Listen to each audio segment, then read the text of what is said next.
last week we were talking about some predictive modeling functions in Tableau, right? So we'll take a quick intro about these functions, and we'll go in depth in our upcoming sessions. Okay, let me quickly show you what these functions are.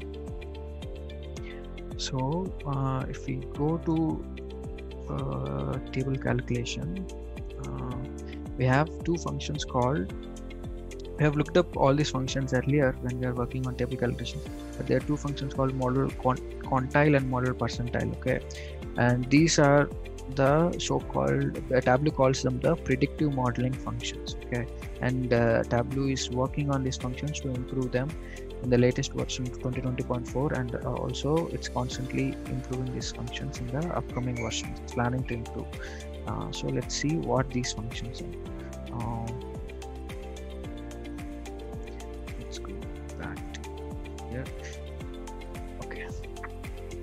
So normally, let's understand why these functions are needed. Okay, in Tableau, why Tableau has created these functions. So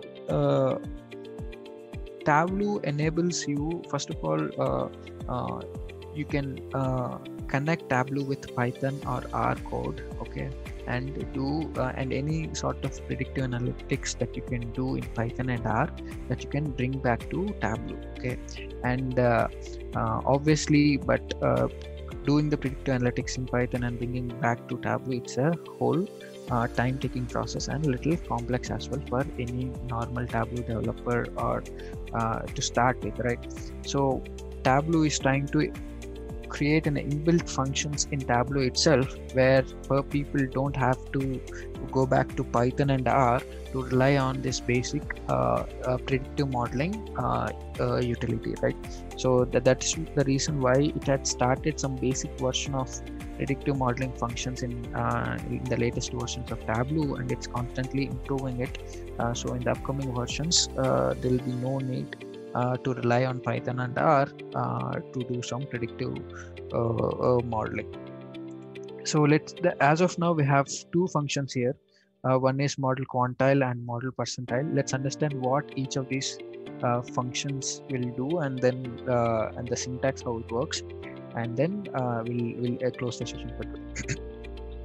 So first, let's talk about the model quantile.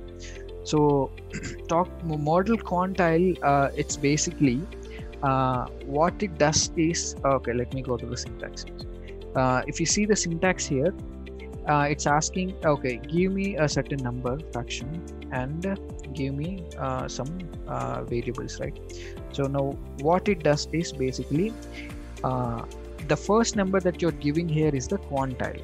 Okay, if you would remember the quantile, it basically says, hey, in the given set of data, what is the value of the data where my let's say as of now I'm saying 0.5, which means 50%, where 50% of the data is below my certain value. Okay, let me explain that with an example. Let's say there are 100 students, and each of them got a certain number of marks on a test. Now let's say we want to say, hey, what is the 0.5 quantile for the marks? Now how will you calculate 0.5 quantile for the marks? You have to see what value of a mark is having 50 students above that mark and 50 students below that mark. Okay, now that will be your 0.5 quantile mark. So that's also called median. Now how will you calculate 0.75 quantile? So what is the value, mark value, what is the mark where I'm having 75% of the students below that mark and 25% of the students above that mark? So that's how you will take the quantile into picture. So what this model quantile will give you is, it will detect the value of your first okay, these are the variables that you need to give to the model quantile function. First is how much quantile that you are interested in, and obviously you have specified the quantile, but you also need to specify in what variable. As in the example that we saw, 0.5 quantile in the mark value, right? So our mark value is the target in which we are looking separating the students. So your next variable will be the target variable. So on what column or on what field should I consider this quantile? And next will be all the predictor variables. So basically what it's trying to do here is based on all the predictor variables, okay, anything that you have put after your target variable, it can be single or multiple variables as well. Based on all these variables, it will try to predict the 0.5 quantile value for this particular target variable. So this is how it is supposed to work. Hope the function is what it does is clear. Let's jump into example. If you have any question, please stop. Okay, let's take an example here. So here we have a simple visualization that is basically giving us employee annual salary based on his tenure. Okay, tenure in years. On x-axis we have tenure in years, and on the y-axis we have annual salary. Now think of each mark, okay, each circle as a certain employee in that particular. Also on 0 to 0 years experience, we have few employees, and each of them are getting certain amount of salary. And likewise for all the employees with different experiences. Right now I want to see if you see in the 0 year, okay, 0 year experience, obviously we have some amount of data, and if I ask you to give me, hey, what is the median value, obviously you'll be able to give me the split, right? Hey, what is the salary where 50% of my 0 year experienced candidates are above and 50% of 0 year experienced candidates are below. So I'll be able to get the median for this particular point, and likewise I can get it for everyone, which is 0.5 quantile. Now if I want 0.9 quantile, I can also do that, right? I can just have to make sure that 90% of my students for each x-axis point, employees are below that particular range.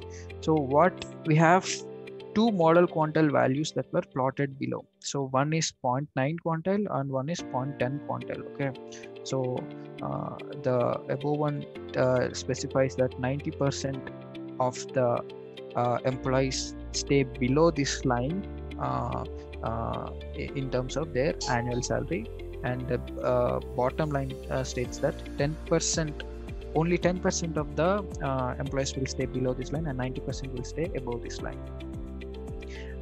Hope this is clear. And if you see the syntax again, so give me 0.9 quantile based for my annual income based on my this particular predictor variable, which is experience in years.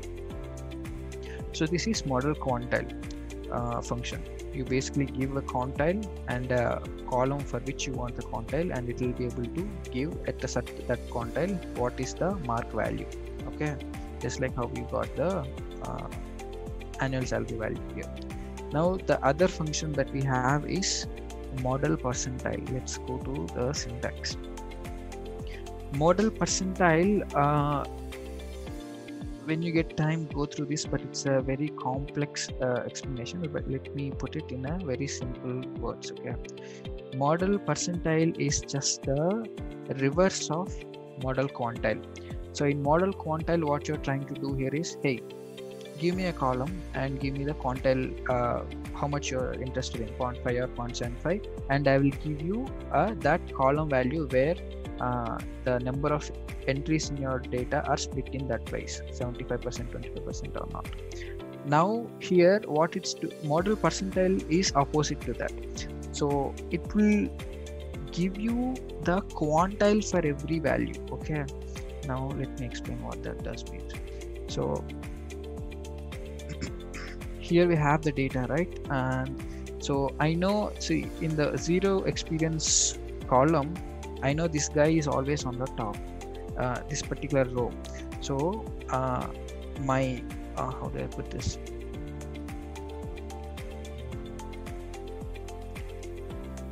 unless my quantile range is more than 0.99, so the quantile value for this guy would be 0.99. So when I use high quantile value only, I'll be able to consider this fellow. If I use, let's say, 0.5 quantile, I'll only consider all the values that are from 0.5 to below, right? When I use 0.10, I'll only consider maybe the last few here. Likewise, when I keep increasing my quantile value, my range of consideration on y-axis will keep on increasing. So in order for me to consider this top guy here, my quantile value has to be very high. I would say maybe 1 or 0.99 or something like that on this particular column. If I have to consider this guy, maybe 0.6 would be enough. So for every mark on this column, there is a quantile value associated with it. Right? So the model percentile value or function will result that value. So for each mark, what is the quantile that this guy is presenting? So I don't know if you've understood it, but think of it as a basically ranking. So if you are aware of CAT exam and how the percentile functioning works, so the top candidates will always get 99.99 percentile likewise, right? So that is basically what this function will return. So this guy will have 99.99 because he's above everyone, and this guy will have very less percentile because everyone are above this particular candidate. So so this is what they have done here. They have calculated the model percentile and colored it for each of the marks. So all the ones on the top are having dark green, signifying high quantile value, and all the ones on the below have blue color, signifying that they are low quantile, and the white region specifies the median value. So basically they are halfway in, from top and below. So these are the two functions, and what we'll do is we've just gone through the introduction. So we'll try and use these functions in depth, some activity in the upcoming sessions. If you have any questions in this, what these functions do, you can let me know. A background map in this sheet.